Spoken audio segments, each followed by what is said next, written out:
Souvent on se demande comment les grands artistes ont fait pour percer avec leurs tubes interplanétaires, que ça soit au niveau des années 80, au niveau des années 60, 70, enfin de tout temps en fait. Quel est leur secret, quelle est leur potion magique pour arriver à pondre des chefs-d'œuvre comme ça? Eh bien en fait ils utilisent une technique d'harmonie qui marche dans 100% des cas. Et cette technique, c'est pas vraiment un secret parce que tout le monde peut réussir à le faire. C'est ce que je vais vous montrer dans cette vidéo à partir de mon simple clavier, donc restez bien jusqu'au bout, je vous explique tout de A à Z. C'est parti.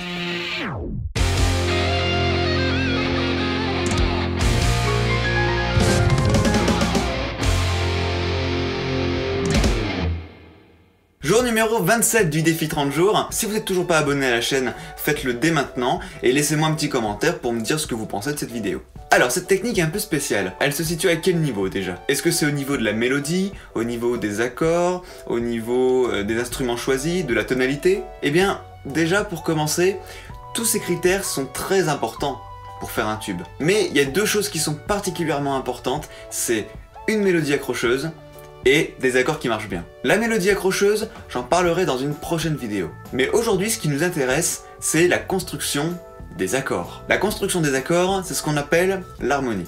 Vous connaissez sûrement ce nom. En effet, l'harmonie, c'est la façon dont vont être agencés les accords entre eux, avec des règles bien précises, et qui vont faire que ça va être cohérent, et que ça va bien sonner, et puis que ça va être agréable à l'oreille. Par exemple, si je vous fais une suite d'accords totalement improvisés, qui fonctionnent bien, alors par exemple...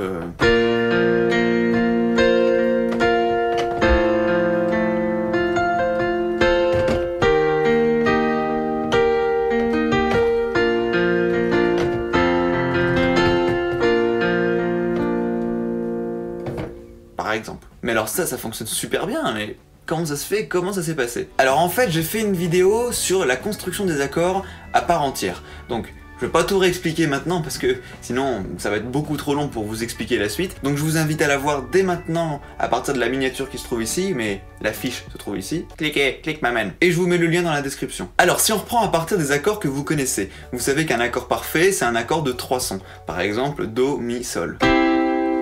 Parfait. Ça, c'est un accord parfait majeur. Parce que d'abord, on a une tierce majeure au début, puis une tierce mineure. Donc si on construit tous les accords issus de la gamme de Do majeur, donc tous les accords de la tonalité de Do majeur, ça va nous donner le Do majeur pour le premier degré, le Ré mineur pour le second degré, Mi mineur pour le troisième, Fa majeur pour le quatrième, Sol majeur pour le cinquième, La mineur pour le sixième, et Si diminué pour le septième. Et après on revient sur le premier.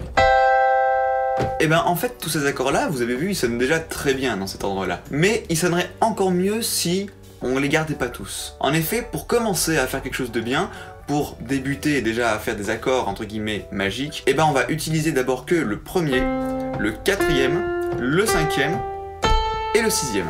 Donc par exemple 1, 4, 5, 6...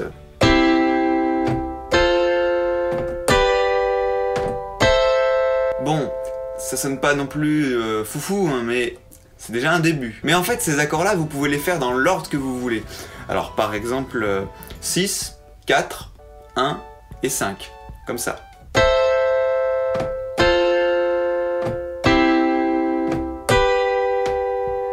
Par exemple. Et là déjà ça ressemble un peu plus à quelque chose. Si on rajoute la basse à la main gauche, donc qui joue simplement la note fondamentale de chacun des accords, donc là on a un La, là on a un Fa, Do et Sol. C'est ce qui donne le nom à chaque fois à l'accord, hein. La mineur, Fa majeur, Do majeur et Sol majeur. Alors si on met une double basse à la main gauche pour faire La par exemple pour le La mineur, c'est juste que ça crée une basse bien grave, une basse un peu plus aiguë, donc ça enrichit l'accord en fait. Pourquoi pas? Donc la suite d'accords, elle fait ça.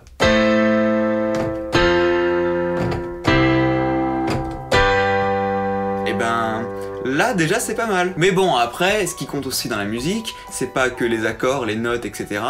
C'est le rythme aussi. Donc si on lui met un petit rythme un peu sympa, déjà...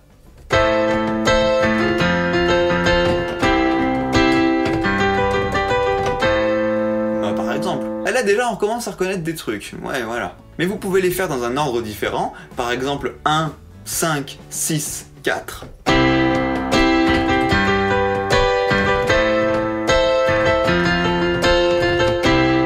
Et là, vous avez peut-être dû reconnaître Let It Be, d'ailleurs, des Beatles. Hein.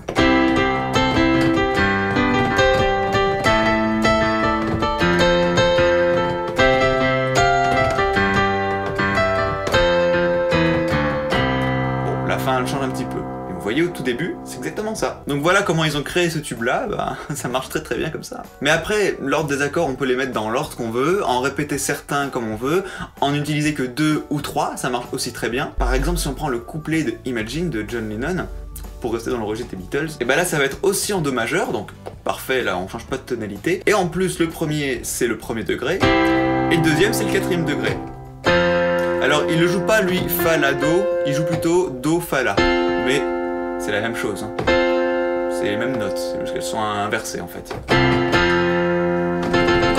Et donc là, lui, ce qu'il fait pendant le couplet, c'est...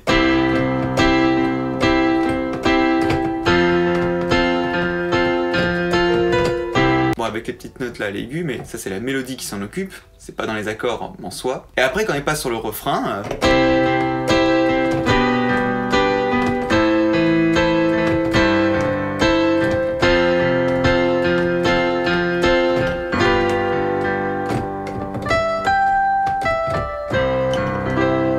Et là, en fait, les accords, ils ont été bien transformés pour que ça sonne vraiment très bien, mais ça reste encore les mêmes accords. Ça fait... Et après, au lieu de faire 4, il repasse sur le 5, avant d'arriver sur le 4. 2 fois, et sur le 5 2 fois. Voilà. Donc là, au lieu de faire simplement 4 mesures à chaque fois avec un accord dedans, en fait, il fait 8 mesures au total. Les 4 premières mesures, ça fait 1, 5, 6, 5. Ensuite, la 5 et la 6, il fait le 4 2 fois. Et la 7 et la 8, il refait le 5 2 fois. Ça marche très bien, ça aussi. 2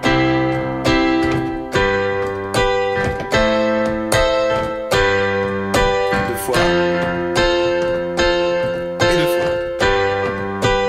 Et après, il s'arrête. Youhouhouhou. Mais vous voyez, là, entre la façon dont je viens de le faire là, et la façon dont il le faisait lui, en fait, donc avec des accords un peu plus différents, on va dire, pas plus complexes, mais agencés différemment, et ben ça n'a rien à voir, c'est pas du tout la même couleur, et c'est aussi ça en fait l'harmonie, c'est arriver à trouver la bonne place des accords avec les bonnes notes, que ça sonne bien. Mais ça, pas de panique, je vais pas vous laisser livrer à vous-même avec tout ce fouillis, je ferai d'autres vidéos pour vous expliquer comment ça fonctionne, ce renversement d'accords, comment on agence tout ça, et la notion de basse harmonique justement, voilà. Bref, en attendant, tous ces accords magiques, on peut les retrouver dans 80 à 90% des musiques qu'on écoute actuellement. C'est pour ça qu'il y a une vidéo de fête avec plusieurs musiciens qui jouent une cinquantaine, voire peut-être plus, je sais plus combien exactement, de tubes qui ont marqué l'histoire de la musique et qui sont basés sur ces 4 accords magiques. Voilà, donc je vous invite à la voir, je vous mets le lien dans la description si vous voulez aller voir, c'est vraiment sympa. Voilà, déjà ce que vous pouvez faire chez vous, c'est arriver à trouver vos propres agencements d'accords. Pourquoi pas essayer le Do, le Fa, le Sol, le La, et vous les mettez dans l'ordre que vous voulez, en respectant bien, attention, un Do majeur, Fa majeur, Sol majeur et La mineur. Très très important. Et pour finir, vous voyez bien que y a aussi des touches noires sur un clavier. Et là, on s'en est pas servi du tout. Oui, parce que en Do majeur, on n'a aucune touche noire. Mais on peut être dans 11 autres tonalités différentes. Voilà. Et donc là, par exemple, si je vous rejoue ce que je vous joue au début, donc ça...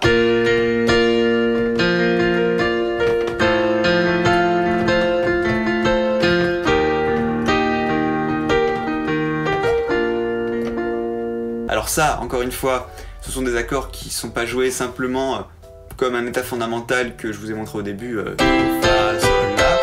Justement, il y a une basse harmonique, il y a des renversements d'accords, des trucs assez complexes que vous connaissez pas forcément, mais je vous ai dit, ne vous inquiétez pas, je ferai des vidéos à ce sujet pour bien développer tout ça et que vous arriviez au final à jouer ça. Mais là, bon, si on reprend les accords comme ils sont à l'état brut, ça fait ça.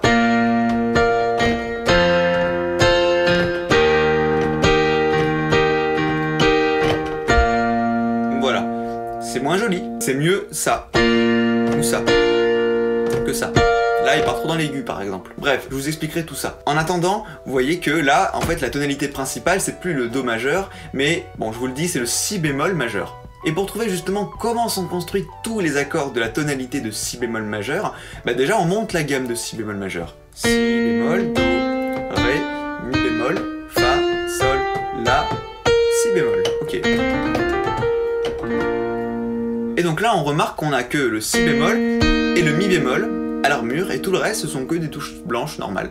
Il y en a le do et ré, le fa, sol, la, et bah voilà, après si bémol, mi bémol, si bémol. Et donc là, vous allez simplement construire vos accords majeurs et accords mineurs dans le même ordre que vous les avez rencontrés quand vous avez construit votre gamme de do majeur. Donc là au début on avait majeur, mineur, mineur, majeur, majeur, mineur et diminué. Donc ça fait majeur, de mineur, de majeur, mineur et diminué. Et ben là on va respecter cet ordre, on va faire d'abord majeur, ensuite le deuxième en partant du do. Là on avait un mineur, donc do mineur, comme ça. Si vous reprenez la vidéo sur les accords, vous comprenez que c'est d'abord une tierce mineure puis une tierce majeure pour créer ça, le mineur. Troisième accord en partant du ré, on veut un accord mineur, donc ré mineur, pas de problème, comme ça, ré mineur. C'est le même que dans la gamme de do majeur d'ailleurs. Ensuite le quatrième on part du mi bémol, et là cette fois le quatrième il est majeur, donc mi bémol, majeur. Voilà, comme ça. Cinquième, le fa, fa cinquième, donc majeur. Voilà. Le sixième, on a dit qu'il était mineur, tout à l'heure le la était mineur, donc là le sixième ce sera le sol, donc ça sera un sol mineur. Voilà. Et le septième c'était un accord diminué, donc cette fois en partant du la, et on construit un accord diminué. Accord diminué, tierce mineure là, tierce mineure là. Voilà, là on a fait un accord diminué. Donc si je refais toute la suite d'accords, ça fait ça.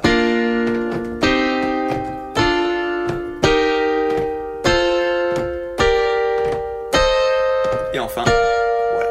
Et vous voyez, c'est la même suite logique d'accords que dans la gamme de do majeur, mais sauf que c'est décalé de un ton. Entre le do et le si bémol, il y a un ton. Donc les notes de tous les accords vont toutes être décalées de un ton. Et après, une fois que vous avez fait ce gros travail, c'est le plus gros entre guillemets, là vous n'avez plus qu'à piocher le numéro 1, le numéro 4, le numéro 5 et le numéro 6. Le 1, le 4, le 5 et le 6.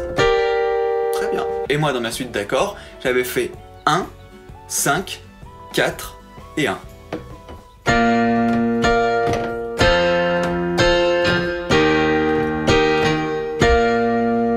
Qu'après j'avais enjolivé en faisant.